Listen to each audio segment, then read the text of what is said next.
Hello दोस्तों, स्वागत है आप सभी लोगों का एक और बेहतर वीडियो में। आज की इस वीडियो में हम लोग पढ़ेंगे क्या प्रश्नावली 6.2 का पार्ट 3। इससे कि पहले के वीडियो में हमने पार्ट 1 और पार्ट 2 का जो वीडियो था अपलोड कर दिया है। आज के इस वीडियो में हम लोग क्या करेंगे, उसके बाद आगे के क्वेश्चनों को सॉल्व करेंगे। तो क्वेश्चन नंबर 4 तक तो हमने सॉल्व कर लिया था, 5वें क्वेश्चन से हमें सॉल्व करना है। तो देखिए 5वें क्वेश्चन को आप लोग अपने बुक में देखिएगा, मैं यहाँ पे पढ़ रहा हूँ। कह रहा है आकृति 6.20 में डी समानुपात क्यों ओ क्यू और डी एफ समानुपात ओ आर है। ठीक है, दर्शाइए कि ई एफ समांतर है क्यू आर है। ठीक है, यानी आपको बताना क्या है, यानी सिद्ध करना है कि ई एफ समांतर है क्यू आर के। ठीक है, तो इसमें देखिए आपको ग्राफ दिया गया, आप देख सकते हैं आकृति 6.20 में। तो सबसे पहले हमको क्या करना होगा, आकृति बनाना होगा। सबसे पहले हम लोग क्या करते हैं, आकृति को बना लेते हैं। तो चलिए यहाँ पर आप लोग देख सकते हैं हमारा जो ग्राफ है वो बन चुका है एकदम। ठीक है, अब देखिए क्या करना है, सबसे पहले हमें लिखना है यहाँ पर सॉल्व, और सॉल्व लिखने के बाद क्या करना है, ध्यान समझिएगा। तो यहाँ पर हमें लिखना है सॉल्व, हमने लिख दिया सॉल्व। अब उसके बाद क्या लिखेंगे, जो क्वेश्चंस में दिया गया है तो हम ये लिखेंगे दिया है। ठीक है, यहाँ पर आपको लिखना है दिया है, दिया है। और इसमें हमें क्या क्या दिया गया है, सबसे पहले यहाँ पर हमें दिया गया डी ई समांतर है किसके।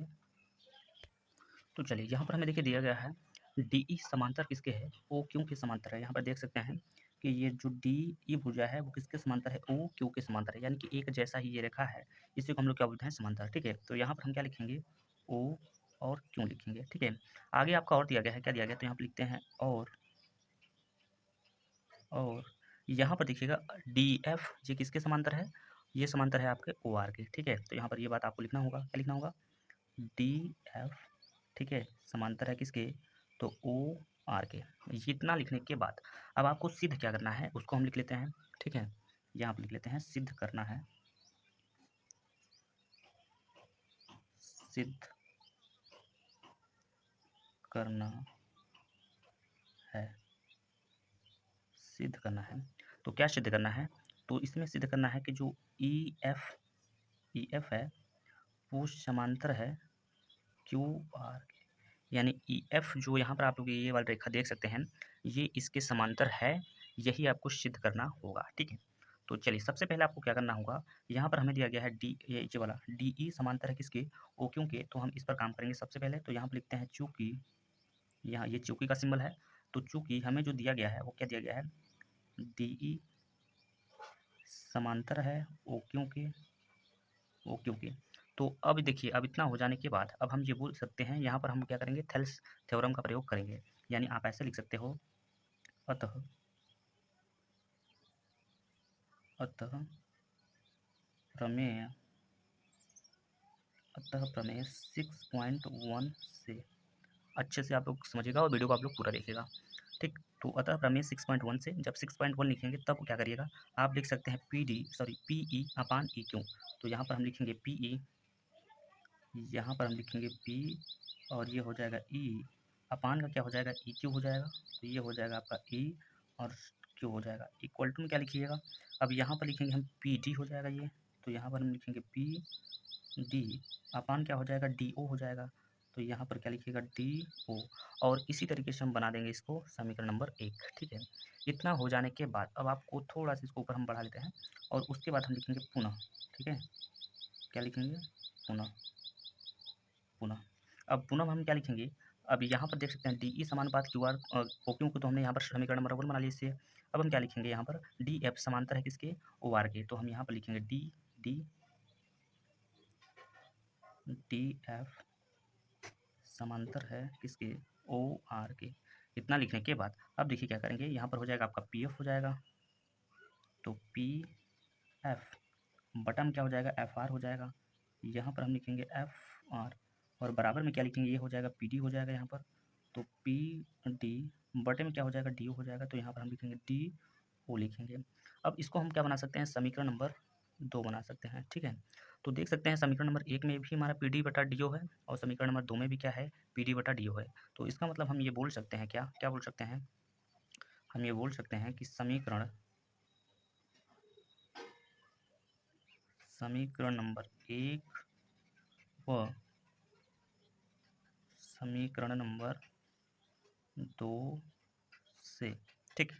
तो देखिए समीकरण नंबर 1 में क्या लिखिएगा, समीकरण नंबर 1 और समीकरण नंबर 2 में जो आपका बराबर क्या है, यहाँ पर पी डी बटा डी ओ है, यहाँ भी पी डी बटा डी ओ है, मतलब एक साइड में हम पी ई अपन ई क्यू लिखेंगे और बराबर में क्या लिखेंगे, पी एफ बटे एफ आर। ठीक है, तो यहाँ पर आपको लिखना होगा क्या, पी ई बटे में हो जाएगा आपका ई क्यू और बराबर में क्या हो जाएगा, पी एफ और बट्टे में हो जाएगा एफ आर। ठीक, ये हो जाएगा। अब इतना हो जाने के बाद अब आप ये देख सकते हैं कि ये P E upon you sorry E Q ये बराबर है किसके, पी एफ और बटे में एफ आर, यानी ये भुजा और ये भुजा जब बराबर हो जाएगी तभी क्या होता है, जब ये भुजा इस भुजा के बराबर होती है तो उस कंडीशन पे ई एफ यानी ये वाली भुजा समांतर होगी किसके, क्यू आर यानी कि इस वाले भुजा के। तो हम ये बोल सकते हैं अतः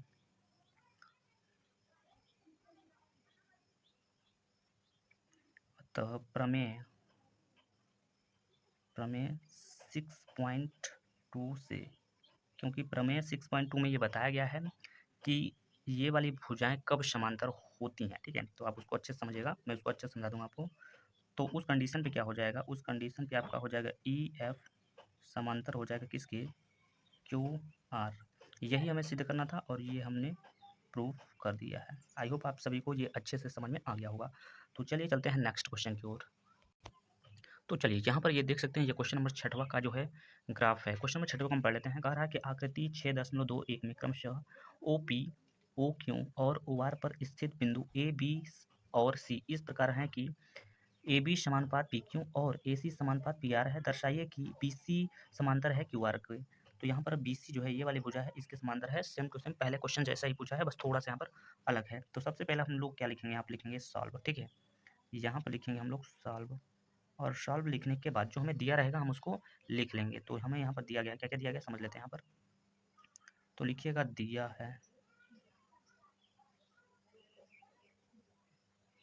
है। तो सबसे पहले यहाँ पर क्या क्या दिया गया है, कह रहा है कि ए बी, जो ए बी है वो समांतर है किसके, पी क्यू के। ठीक, और आगे हमें क्या दिया गया है, यहाँ पर ध्यान से समझिएगा। आगे हमें दिया गया है ए सी जो है, यहाँ पर ए सी समांतर है किसके, तो पी आर के समांतर है। ठीक, ये दिया गया है। और सिद्ध क्या करना है उसको लिख लेते हैं, सिद्ध करना, सिद्ध करना है। क्या सिद्ध करना है, तो सिद्ध ये करना है कि जो पी सी वाली भुजा है वो बराबर होगी किसके, क्यू आर वाली भुजा के। ठीक है, तो ये हमें सिद्ध करना है। चलिए इतना हो जाने के बाद अब देखिए क्या करना होगा। सबसे पहले हम लोग लिखेंगे यहाँ पर, चूँकि हमें दिया गया है ए बी समानुपात पी क्यू। तो यहाँ पर दिया गया है ए बी समानुपात है किसके, तो पी क्यू के समानुपात है। अब देखिए, अब यहाँ पर हम क्या करेंगे, थेल्स थ्योरम का प्रयोग करेंगे। तो यहाँ पर हम लिखेंगे अतः 6.1 से।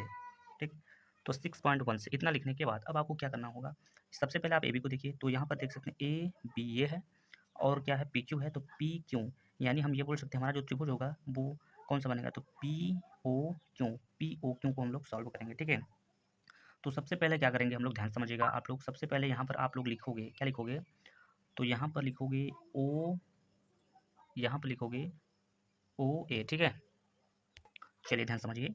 तो यहाँ पर हम क्या करेंगे, ओ ए लिखें या फिर ए ओ लिखें, बात एक ही है। ठीक है, तो हम यहाँ पर लिख देते हैं, मान के चलिए ए को पहले कर देते हैं और ओ को पीछे कर देते हैं। उसके बाद यहाँ पर चाहे ए पी लिखे या फिर पी ए लिखे, वही बात है। तो हम मान के चलिए हम लिख देते हैं यहाँ पर ए पी और बराबर लगाने के बाद अब यहाँ पर आपको क्या लिखना होगा, या तो आप बी ओ लिखिए या फिर ओ बी लिखिए, एक ही बात है। तो मान के चलिए हम क्या लिखते हैं, ओ बी लिख देते हैं। अब इसमें चाहे आप बी को आगे करिए, ओ को पीछे करिए, कोई दिक्कत नहीं है। उसके बाद क्या हो जाएगा, आपका बी क्यू हो जाएगा यहाँ पर। तो हम यहाँ पर क्या करेंगे, बी और क्यू को लिख देंगे। इतना लिखने के बाद अब इसको बना लाऊंगा आपको इक्वेशन नंबर 1। इक्वेशन नंबर 1 लिखने के बाद आपको लिखना होगा पुनः। ठीक है, क्या लिखना होगा, पुनः। और पुनः लिखने के बाद जो हमारा दिया गया है ए सी समांतर है पी आर के, हम वो लिखेंगे। क्या हमें दिया गया है, ए सी जो भुजा है वो किस भुजा के समांतर है, तो पी आर के। ए सी आप देखोगे तो ये वाली है, ए और सी और पी आर यहाँ पर दिया गया है। तो यहाँ पर भी आपको थेल्स थ्योरम का प्रयोग करना पड़ेगा। तो हम लिखेंगे अतः प्रमेय 6.1 से। तो 6.1 से जब हम लिखेंगे यहाँ पर, तो फिर से हमें ओ ए से चालू करना होगा या फिर ए ओ से चालू करिए। तो मान के चलिए हम यहाँ पर लिख देते हैं ए ओ, और बट्टे का क्या लिख देते हैं, ए पी लिख देते हैं, ए पी बराबर, बराबर का क्या लिखेंगे, तो यहाँ पर ओ सी हो जाएगा या फिर सी ओ लिखिए, ठीक है। तो मान के चलिए हम सी ओ को पहले कर देते हैं, वो पीछे कर देते हैं, और बटे में क्या हो जाएगा, तो सी आर हो जाएगा, बटे में क्या हो जाएगा, तो सी आर हो जाएगा, और इसे हम बना सकते हैं इक्वेशन नंबर 2 बना सकते हैं। तो देख सकते हैं हमारा ए ओ अपान ए पी यहाँ पर भी दिया गया है ए ओ अपान ए पी, मतलब ये दोनों मान बराबर है, तो हम लिख सकते हैं सी ओ अपान सी आर, और बटे बराबर में क्या लिख सकते हैं, ओ बी, और बटे में बी क्यू लिख सकते हैं, ठीक है। चलिए इसको हम ध्यान से समझिएगा। अब यहाँ पर आपको लिखना होगा क्या, अतः हम ये बोल सकते हैं कि समीकरण, अब तुलना हम कर लेंगे समीकरण नंबर 1 व समीकरण नंबर 1 व समीकरण नंबर 2 से, समीकरण नंबर 2 से। तो यहाँ पर जो हमारा बराबर है उसको हम नहीं लिखेंगे, यानी ये वाला आप देख सकते हैं ए ओ अपान ए पी, यहाँ पर भी ए ओ अपान ए पी है, तो हम क्या लिखेंगे, सबसे पहले लिखेंगे ओ बी, और बटे में क्या लिखेंगे, बी क्यू, बटे में बी क्यू, और इसके बराबर में क्या लिखेंगे, सी ओ, और बटे का हो जाएगा सी आर हो जाएगा। तो अब इसको ध्यान से समझिएगा, त्रिभुज में जो आपका ग्राफ दिया गया है उसमें समझिएगा। सबसे पहले ओ बी है, तो ओ बी अगर ध्यान समझेंगे तो यहाँ पर है ओ बी और बटे बी क्यू है, ठीक है, कुछ इस तरीके से मान दिया गया है। और बराबर में क्या होता है, बराबर में आपको दिया गया सी ओ या फिर ओ सी, और बटे में सी आर, मतलब ये वाली भुजा और ये वाली भुजा हमारी क्या हो गई, बराबर हो गई। अगर ये वाली भुजा इस भुजा के बराबर हो गई तो हम ये बोल सकते हैं कि बी सी जो है क्यू आर के समांतर होगा। तो यहाँ पर देखिएगा क्या होगा फिर, तो हम लिखेंगे अतः अतः प्रमेय प्रमेय 6.2 से, तो जब ओ बी बटे बी क्यू बराबर होगा सी ओ बटा सी आर के, तो हम ये बोल सकते हैं जो आपकी भुजा ई एफ है वो समांतर हो जाएगी किसके, क्यू आर के। यही हमें सिद्ध करना था, और ये हमने बढ़िया तरीके से यहाँ पर सिद्ध कर दिया है। तो आई होप आप सभी लोग को अच्छे से समझ में आ गया होगा। तो चलिए चलते हैं क्वेश्चन नंबर 7 की ओर। चलिए क्वेश्चन नंबर 7 आपने देख लिया है, मैंने यहाँ पर लिख दिया है। अब क्वेश्चन को पढ़ लेते हैं। क्वेश्चन में क्या दिया गया है, कह रहा है प्रमेय 6.1 का प्रयोग करते हुए सिद्ध कीजिए कि एक त्रिभुज की एक भुजा के मध्य बिंदु से होकर दूसरी भुजा के समांतर खींची गई रेखा तीसरी भुजा को समद्वि विभाजित करती है। याद कीजिए आप इसे कक्षा 9 में सिद्ध कर चुके हैं। ये बता रहा है कि कक्षा 9 में आप पढ़ चुके हैं, सिद्ध कर चुके हैं। तो सबसे पहले देखिए यहाँ पर क्या करेंगे, आपको एक त्रिभुज बनाना होगा, तो हम सबसे पहले त्रिभुज को बना लेते हैं। तो चलिए यहाँ पर देख सकते हैं हमने त्रिभुज बना लिया है। अब थोड़ा सा हम जो है क्वेश्चन पे चलते हैं। कह रहा है, क्या कह रहा है कि सिद्ध कीजिए कि एक त्रिभुज की एक भुजा के मध्य बिंदु से होकर, यानी कि मध्य बिंदु त्रिभुज का कौन सा होगा, यही होगा, और यहाँ से होकर दूसरी भुजा, यानी दूसरी भुजा के समांतर, मान के चलिए हमने यहाँ से एक भुजा खींच लेते हैं ऐसा, तो ये वाली भुजा इस भुजा के समांतर हो गई, ये भुजा इसके समांतर हो गई, अर्थात ये बोल रहा है आगे समांतर खींची गई रेखा, जो समांतर खींची गई रेखा है तीसरी भुजा को समद्विभाजित करती है, यानी इस भुजा को क्या कर रहा है, दो भुजा में बांट रहा है। तो हम सबसे पहले इसका नाम दे देते हैं। मान के चलिए इस भुजा का नाम है ए, और इस भुजा का नाम है बी, इस भुजा का सी नाम है, और इस भुजा का हम नाम रख देते हैं डी, ठीक है, और उसी तरीके से इस भुजा का नाम ई रख देते हैं। तो नाम हमने कर दिया है, यानी लिख दिया है। अब इसके बाद देखिए ध्यान से समझिएगा क्या होगा। तो चलिए यहाँ पर ध्यान समझिए। अब इसके बाद हम लिखेंगे थोड़ा सा, यहाँ पर लिखेंगे सॉल्व। अभी तो हमने केवल चित्र बनाया है, अब हम इसको सॉल्व करेंगे। सॉल्व में क्या करेंगे, सबसे पहले हमें क्या क्या दिया गया उसको लिख लेते हैं। सबसे पहले हमारा दिया गया है,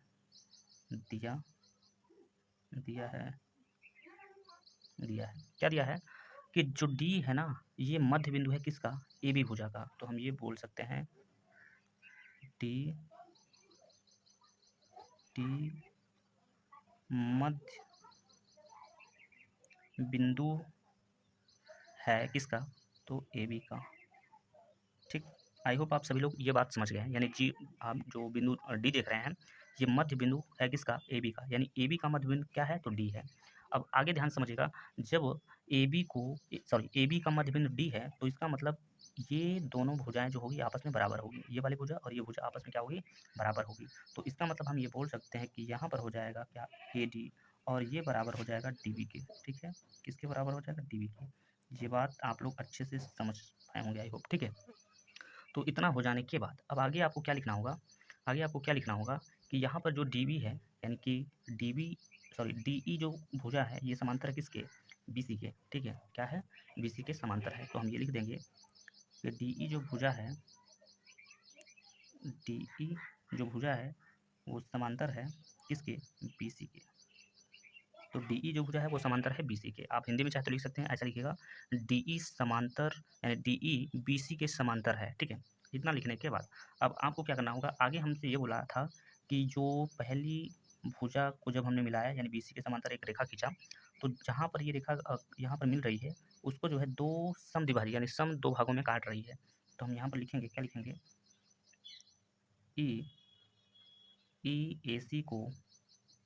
EAC को समद्विभाजित करती है, समद्विभाजित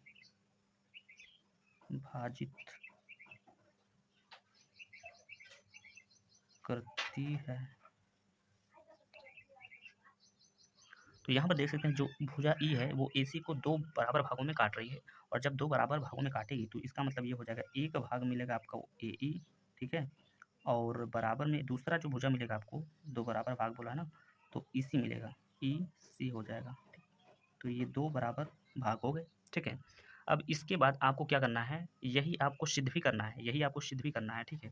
तो यहाँ पर आप लिख सकते हैं सिद्ध करना है, यहाँ पर मान के चलिए मैं लिख दे रहा हूँ सिद्ध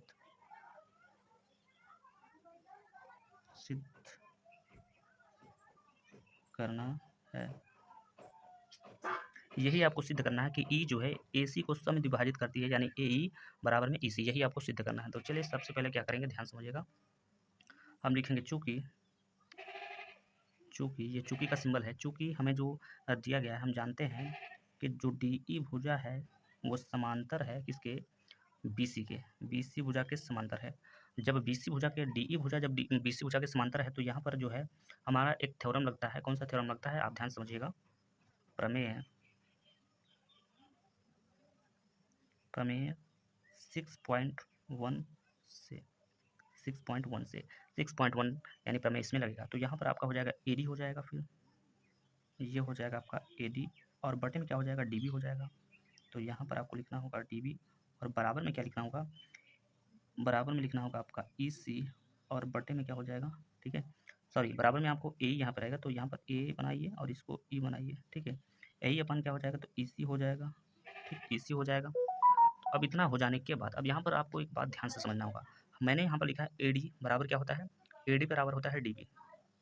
यहाँ पर AD बराबर DB, यानी AD की जगह हम DB लिख सकते हैं। तो इसका मतलब ये हुआ, यहाँ जहाँ AD है ना, यहाँ पर हम लिखेंगे क्या, DB। तो ये हो जाएगा आपका DB, और नीचे आपका क्या दिया गया है, तो DB दिया गया है बराबर, इसको मैं साफ से लिख दे रहा हूँ। यहाँ पर आपका है AE, और बटन क्या है, तो आपका ये है EC है, ठीक है। अब ये DB से DB यहाँ पर कट जाएगा, तो यहाँ पर आपको मिलेगा 1, और 1 मिला तो ये हो जाएगा 1 बराबर क्या हो जाएगा, AE, अपान में क्या हो जाएगा, तो EC हो जाएगा। अब EC का गुणा हम 1 में करेंगे तो यहाँ पर हो जाएगा, ये हो जाएगा EC, और बराबर में क्या हो जाएगा, ये हो जाएगा आपका AE हो जाएगा। देख सकते हैं यही हमें सिद्ध ही करना था, और ये हमने अच्छी तरीके से जो है प्राप्त कर लिया है मान को, ठीक है। अच्छे तरीके से मान को हमने प्राप्त कर लिया है, यही हमें सिद्ध करना था, और ये हमारा मान आ चुका है। तो आई होप आप सभी लोग समझ पाए होंगे। अब देखिए आप लोग सोचेंगे AE तो पहले था, तो आप इसको पहले लिख सकते हैं, मतलब इसको ऐसा भी लिख सकते हैं, क्या लिख सकते हैं, तो AE बराबर क्या आप लिख सकते हैं, EC लिख सकते हैं, आप इतना लिख सकते हैं, ठीक है। ये हो जाएगा आपका आंसर। तो आई होप आप सभी लोगों को क्वेश्चन नंबर 7 अच्छे से समझ में आ गया होगा। तो चलिए चलते हैं क्वेश्चन नंबर 8 की ओर। चलिए क्वेश्चन नंबर 8 को ध्यान दीजिएगा। क्वेश्चन नंबर 8वां, क्वेश्चन नंबर 8वां में क्या कह रहा है कि प्रमेय 6.2 का प्रयोग करते हुए सिद्ध कीजिए कि एक त्रिभुज किन्हीं दो भुजाओं के मध्य बिंदुओं को मिलाने वाली रेखा तीसरी भुजा के समांतर है, ठीक है। याद कीजिए कि आप इससे कक्षा 9 में सिद्ध कर चुके हैं, ऐसा बोल रहा है, ठीक है। तो सबसे पहले हमें एक त्रिभुज बनाना होगा, हम त्रिभुज बना लेते हैं। तो चलिए यहाँ पर आप लोग देख सकते हैं हमने एक त्रिभुज बना लिया है। अब देखिए त्रिभुज बनाने के बाद क्या होगा, क्वेश्चन में क्या बोल रहा है, कह रहा है कि त्रिभुज की किन्हीं दो भुजाओं के मध्य बिंदुओं को मिलाने वाली रेखा, यानी यहाँ से यहाँ तक हम एक रेखा को मिला देते हैं कुछ इस प्रकार से यहाँ पर, ठीक है। मिलाने वाली जो रेखा है वो तीसरी, यानी पहली रेखा दूसरी रेखा, अब बात हो रहा है तीसरी रेखा को, ठीक है, तीसरी रेखा के समांतर होती है, यानी ये वाली रेखा जैसे हमने खींचा तो ये तीसरी भुजा के समांतर है, समांतर है मतलब उसके आमने सामने है, ठीक है, बराबर है उसी के जैसा। अब इसके बाद हम क्या करते हैं, नाम दे देते हैं इसका। तो यहाँ पर हो जाएगा आपका A, यहाँ पर आपका हो जाएगा भुजा नंबर B, और ये हो जाएगा C, इसका नाम दे देते हैं आप T, और यहाँ पर हो जाएगा आपका E हो जाएगा, ठीक है। इतना हो जाने के बाद अब देखिए त्रिभुज तो हमारा एकदम बन गया है। अब हम क्या करेंगे, इसको सॉल्व करेंगे। तो सबसे पहले यहाँ पर हम लिखेंगे सॉल्व। ठीक, सॉल्व। सॉल्व लिखने के बाद अब देखिए हमें जो जो दिया गया उसको हम लोग लिख लेते हैं। तो हम ये लिखेंगे दिया है, क्या लिखेंगे, दिया है, दिया है। क्या क्या दिया गया है, सबसे पहले क्या करा है, डी मध्य बिंदु है ए बी का। जो आप डी देख रहे हैं यहाँ, ये जो मध्य बिंदु है ए बी का, तो हम यहाँ पर लिखेंगे डी, या फिर यूँ कह लीजिए, यहाँ पर लिख देते हैं डी मध्य बिंदु, बिंदु है किसका, ए बी का। डी मध्य बिंदु है ए बी का। इतना लिखने के बाद अब आपको यहाँ पर ध्यान देना होगा, जो ई है ये किसका मध्य बिंदु है, तो ये ए सी का मध्य बिंदु है। तो हम ये बोल सकते हैं तथा, तथा ई मध्य, मध्य बिंदु है किसका, तो ए सी का। यहाँ पर आपको लिखना होगा ए सी का। अब इतना लिखने के बाद अब जैसे मान के चलिए ये आपका मध्य बिंदु है, तो इसका मतलब ए बी को दो बराबर भागों में ये काट रही है। तो पहला भाग क्या हो जाएगा आपका, ए डी हो जाएगा यहाँ पर। ठीक, पहला भाग आपका हो जाएगा ए डी, और दूसरा जो भाग हो जाएगा वो क्या हो जाएगा, डी बी हो जाएगा। वाह, यहाँ पर अगर ए सी को, यहाँ पर ये इसका मध्य बिंदु है, तो इसको दो बराबर भागों में काट देगी। तो सबसे पहला वाला जो भुजा होगा, यानी कि एक भाग हो जाएगा, उसका नाम हो जाएगा आपका ए ई हो जाएगा, और दूसरा वाला जो भाग हो जाएगा आपका ई सी हो जाएगा। तो ये इसके दो बराबर भाग हो जाएंगे। यहाँ पर मैंने लिख दिया अच्छे तरीके से। अब आपको क्या करना है, जो सिद्ध करना है, सिद्ध क्या करना है कि जो डी ई भुजा है, ठीक है, डी ई जो भुजा है वो समांतर है बी सी के। तो यहाँ पर हम लिख देते हैं सिद्ध करना है, सिद्ध करना है। क्या सिद्ध करना है, तो डी ई जो भुजा है, ठीक, डी ई जो भुजा है वो समांतर है किसके, बी सी के।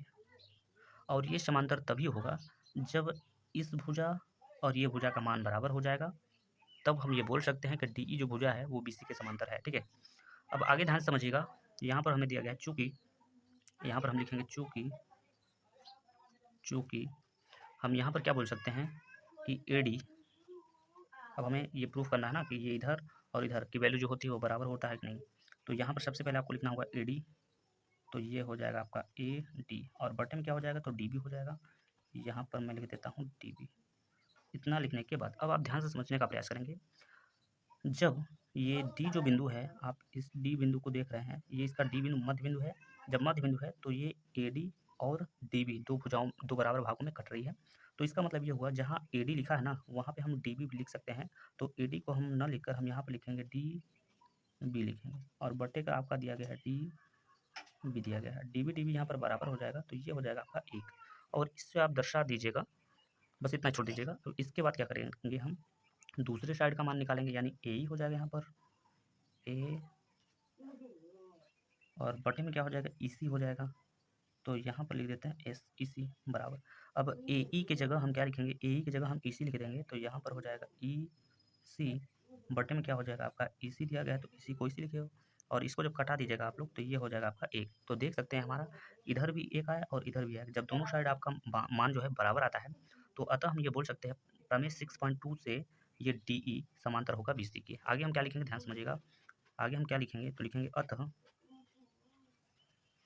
अतः प्रमेय, प्रमेय 6.2 से, तो 6.2 से उस कंडीशन पे क्या होगा, जो आपका डी ई जो भुजा है, डी ई भुजा है वो समांतर हो जाएगा किसके, बी सी के। यही हमें सिद्ध करना था, ये हमने अच्छे तरीके से यहाँ पर सिद्ध कर लिया है। आई होप आप सभी लोगों को समझ में आ गया होगा। तो चलिए चलते हैं 9वां क्वेश्चन की ओर। चलिए, तो यहाँ पर देख सकते हैं क्वेश्चन नंबर 9। क्वेश्चन नंबर 9 को हम लोग पढ़ लेते हैं। कह रहा है कि ए बी सी डी एक समलंब है जिसमें ए बी समांतर है डी सी के, ठीक है, तथा इसके विकर्ण परस्पर बिंदु ओ पर प्रतिच्छेद करते हैं, करते हैं मतलब काटते हैं, ठीक है, प्रतिच्छेद मतलब काटना होता है। आगे कह रहा है कि दर्शाइए कि ए ओ बटे बी ओ बराबर में क्या है, सी ओ अपॉन डी ओ। ये आपको सिद्ध करना है, ठीक है। तो सबसे पहले हम लोग क्या करते हैं, यहाँ पर लिखते हैं सॉल्व, ठीक है, क्या लिखते हैं यहाँ पर, सॉल्व। और सॉल्व लिखने के बाद इन्होंने क्या बोला है, ए बी सी डी एक समलंब है। तो समलंब चतुर्भुज दिया गया है, तो सबसे पहले हम लोग उसको बना लेंगे, यानी समलंब को, ठीक है। तो चलिए यहाँ पर देख सकते हैं हमने यहाँ पर एक समलंब चतुर्भुज को बना लिया है।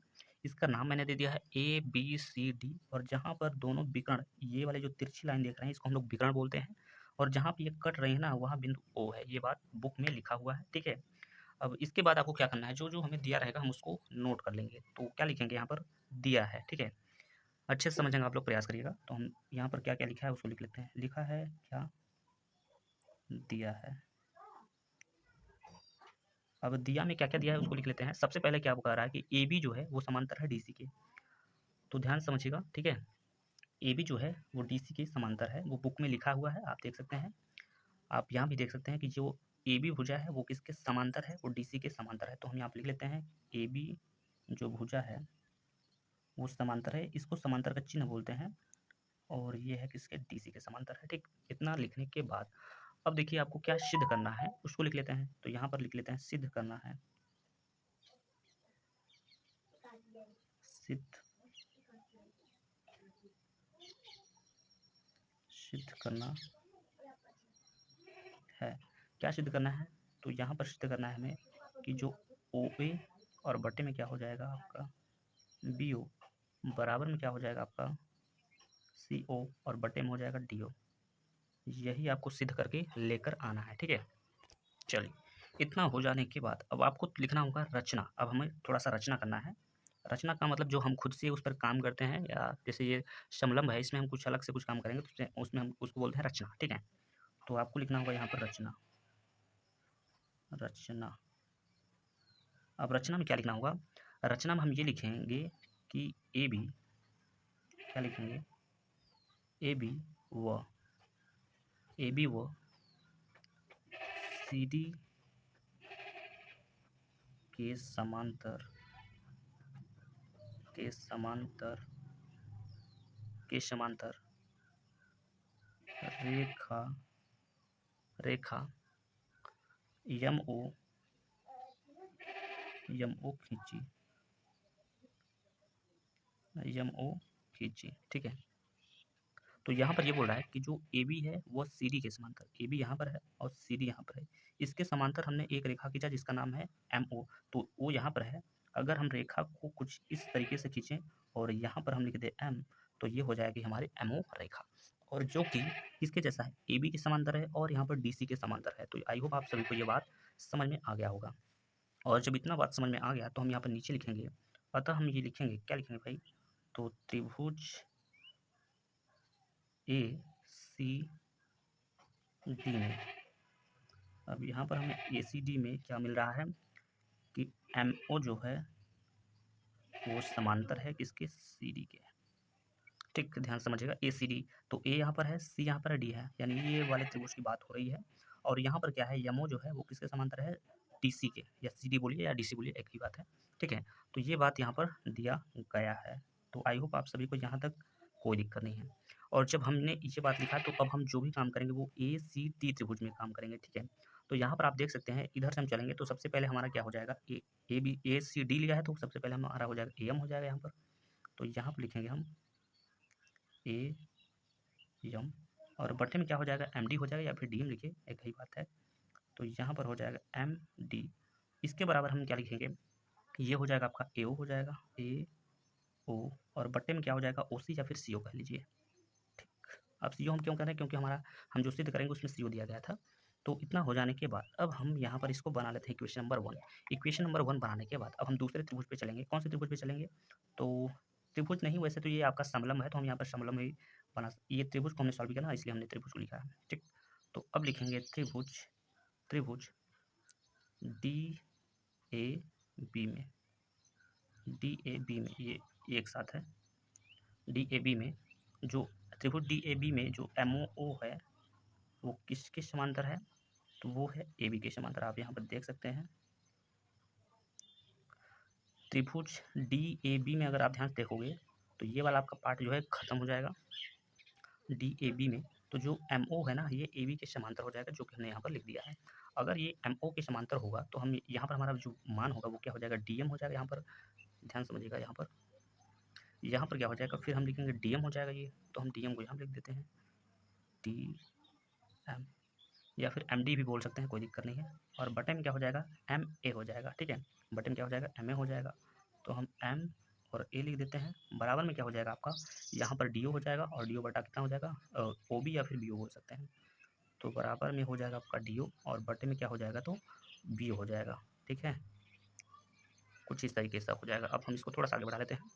अब यहाँ पर अगर ध्यान से समझेंगे हम लोग, तो हमारे पहले इक्वेशन में हमें प्राप्त है ए एम, और ए एम जो हमारा है वो नीचे है, इसका मतलब, और बटे में यहाँ पर एम डी है, और एम डी या फिर डी एम, मतलब मान को हम पलट देंगे तो हमारा मान प्राप्त हो जाएगा। तो हम यहाँ पर लिख देंगे, व्युत्क्रम करने पर आप लिख सकते हैं, या फिर ये बोल सकते हैं पलटने पर, ठीक है, पलटने पर, ठीक है। आप व्युत्क्रम करने पर भी लिख सकते हैं, कोई दिक्कत नहीं।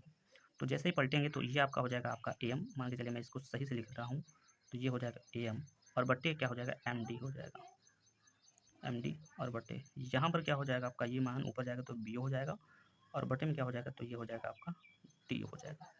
इस अनुसार इसको हम बनाएंगे इक्वेशन नंबर 2। तो यहाँ पर देख सकते हैं इक्वेशन नंबर 1 में ए एम बटे डी एम है, यहाँ पर ए एम बटे डी एम है। तो हम ये बोल सकते हैं, क्या बोल सकते हैं, कि समीकरण नंबर 1 व समीकरण नंबर 2 से, ठीक। तो समीकरण नंबर 1 में हमें प्राप्त हुआ है क्या, ए ओ, और बटे में क्या प्राप्त हुआ है यहाँ पर सी ओ, बराबर समीकरण नंबर 2 में क्या प्राप्त हो जाएगा, यहाँ पर हमें प्राप्त हो जाएगा बी ओ, और बटे में क्या हो जाएगा डी ओ। अगर आप ध्यान से देखने का प्रयास करेंगे तो हमें जो सिद्ध करना था वो ये नहीं सिद्ध करना था, हमें सिद्ध करना था ए ओ बटे में बी ओ, लेकिन बी ओ तो यहाँ पर है। इसका मतलब ये है कि हम बी ओ को यहाँ बुला लें और सी ओ को वहाँ भेज दें तो हमारा काम बन जाएगा, ठीक है। तो ते गुणा कर सकते हैं आप किस तरीके से कर सकते हैं, तो यहाँ पर लिख सकते हैं ए ओ, और गुण में ये डी ओ आप यहाँ पर कर दीजिएगा। आप पूरा अच्छे से समझाने का प्रयास कर रहे हैं। और यहाँ पर हो जाएगा आपका पी ओ, और गुणे में ये हो जाएगा आपका सी ओ हो जाएगा। मुझे यहाँ पर ए ओ चाहिए, तो ए ओ को हम पकड़ लेते हैं यहाँ से, तो यहाँ पर ये हो जाएगा ए ओ, और बटे बी ओ ये चला आएगा नीचे भाग के रूप में, बराबर में यहाँ पर हो जाएगा क्या, सी ओ, और ये हो जाएगा आपका डी ओ। यही देखिए हमें सिद्ध करना था, आप देख लीजिएगा अपने बुक में, और ये हमने अच्छे तरीके से सिद्ध कर लिया है। तो कैसा लगा कमेंट बॉक्स में जरूर कमेंट कीजिएगा।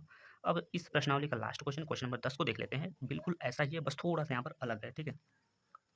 चलिए क्वेश्चन नंबर 10 को समझने का प्रयास करिए। क्वेश्चन नंबर 10 में क्या बोल रहा है, कह रहा है कि एक चतुर्भुज ए बी सी डी के विकर्ण परस्पर ओ पर इस प्रकार प्रतिच्छेद करते हैं कि ए ओ बटे बी ओ बराबर सी ओ बटे डी ओ है, ठीक है।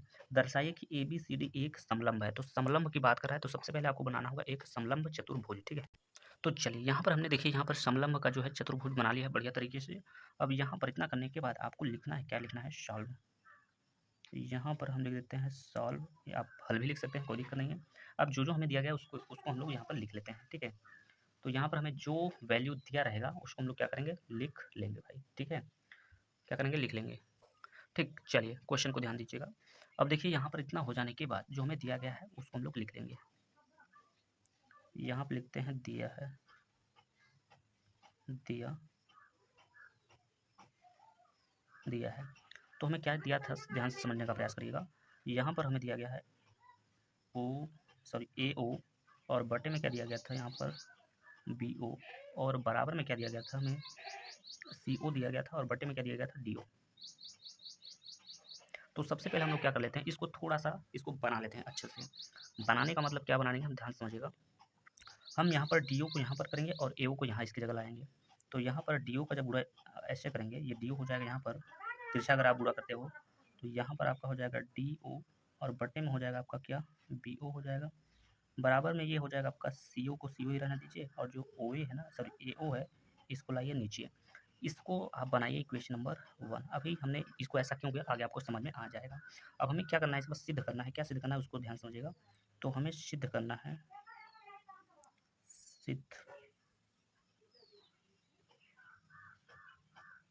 करना, सिद्ध करना है। तो क्या सिद्ध करना है, हमें ये सिद्ध करना है कि ए बी सी डी एक समलंब, एक समलंब चतुर्भुज है, ठीक है।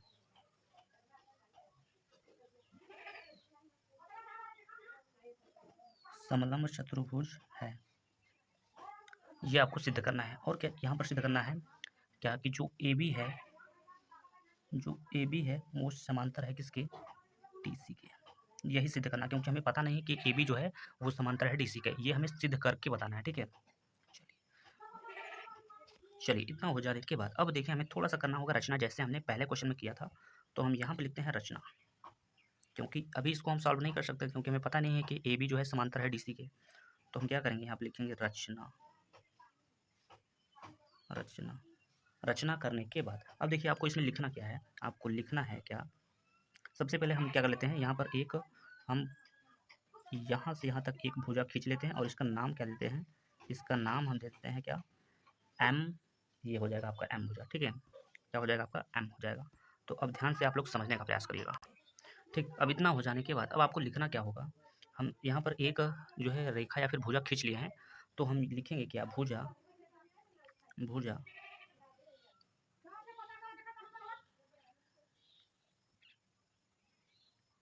भुजा ए बी के समांतर, भुजा ए बी, भुजा ए बी के समांतर, ए बी के समांतर, तो भुजा ए बी के समांतर रेखा, के समांतर रेखा एम ओ खींची। इतना लिखने के बाद अब जैसे ही आप इतना लिखोगे ना, तो जब आपने क्या किया है, भुजा ए बी के समांतर रेखा एम ओ खींची, तो हम इसको ये बोल सकते हैं चूंकि यहाँ पर क्या हो जाएगा, एम ओ ये समांतर हो जाएगा किसके, ए बी के, ये ए बी के समांतर हो जाएगा, ठीक है। अब ये कैसे आपको प्राप्त हुआ, यानी एम ओ समांतर ए बी के कैसे प्राप्त हुआ, तो ये हमने रचना से प्राप्त किया भैया, किससे, रचना से। तो यहाँ पर हम लिखें क्या, रचना से। अब रचना से प्राप्त किए हैं, और इसलिए हम ये बोल सकते हैं, क्या बोल सकते हैं, यहाँ पे ध्यान समझिएगा, इसलिए हम यहाँ पर क्या कर सकते हैं, तो यहाँ पर आप लिख सकते हो ये डी एम हो जाएगा यहाँ पर, ठीक है, ध्यान समझिएगा।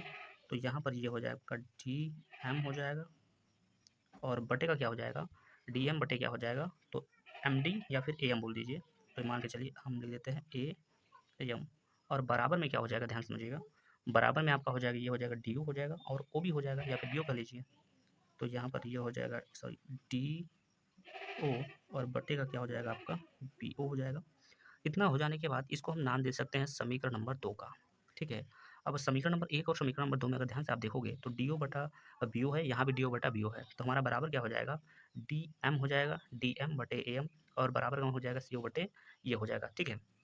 तो ध्यान से समझिएगा इसके। चलिए अब देखिए क्या लिखना होगा, अब हम ये लिख सकते हैं कि समीकरण, तुलना कर लेंगे इसका, तो लिखिएगा समीकरण नंबर 1 व समीकरण नंबर 1 व समीकरण नंबर 2 से, ठीक है, समीकरण नंबर 1 व समीकरण नंबर 2 से। तो इतना लिखने के बाद अब देखिए ध्यान समझिएगा क्या होगा, तो हो जाएगा आपका, यहाँ पर हो जाएगा डी एम, बटे का क्या हो जाएगा, ये हो जाएगा ए एम, और बराबर क्या हो जाएगा सी ओ, और बटे क्या हो जाएगा ए ओ हो जाएगा।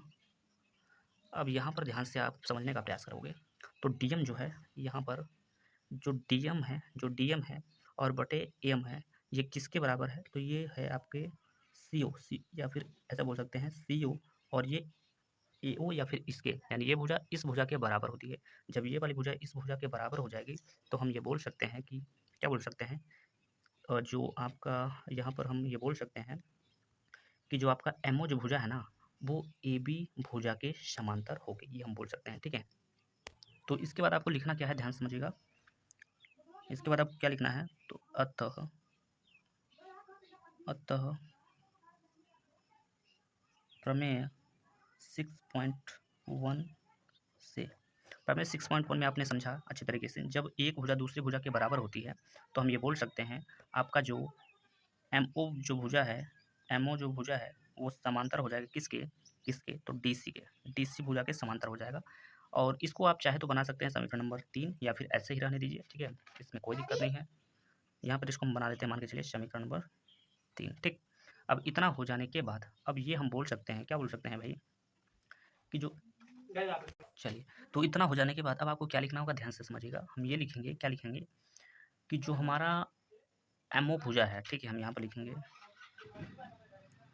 यमय जो भुजा है वो समांतर है किसके, ए बी के, वो समांतर है ए बी के। ये हमें कैसे पता चला कि यमय जो भुजा है वो समांतर है ए बी की?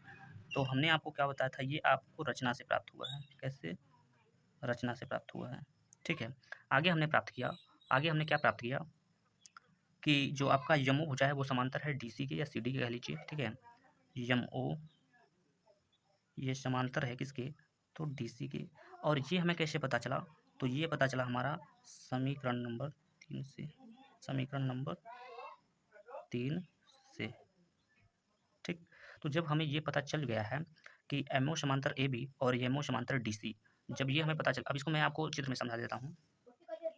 जब आपको ये पता चल गया कि यमो जो है वो समांतर है ए बी के, कैसे, रचना के आधार पे, और ये हमें पता चला एमओ समांतर है डी सी के, कैसे, समीकरण नंबर 3 के आधार पे, तो हम ये बोल सकते हैं कि आपका जो समलंब ए बी सी डी जो दिया है एक प्रकार एक समलंब है। ठीक है, एक समलंब चतुर्भुज है। तो हम यहाँ पे लिखेंगे वही बात को। ठीक है, क्या लिखेंगे, अतः अतः चतुर्भुज चतुर्भुज चतुर्भुज ए बी सी डी एक समलंब है। ठीक, तो यहाँ पर देख सकते हैं इस प्रश्नावली का ये लास्ट क्वेश्चन था। मैंने समझाने का बेहतर प्रयास किया है। कमेंट बॉक्स में बताइएगा आप लोग कि समझ में आया कि नहीं। अब हम आगे की प्रश्नावली को अगले वीडियो में लेकर आएंगे। तब तक के लिए जय हिंद, जय भारत।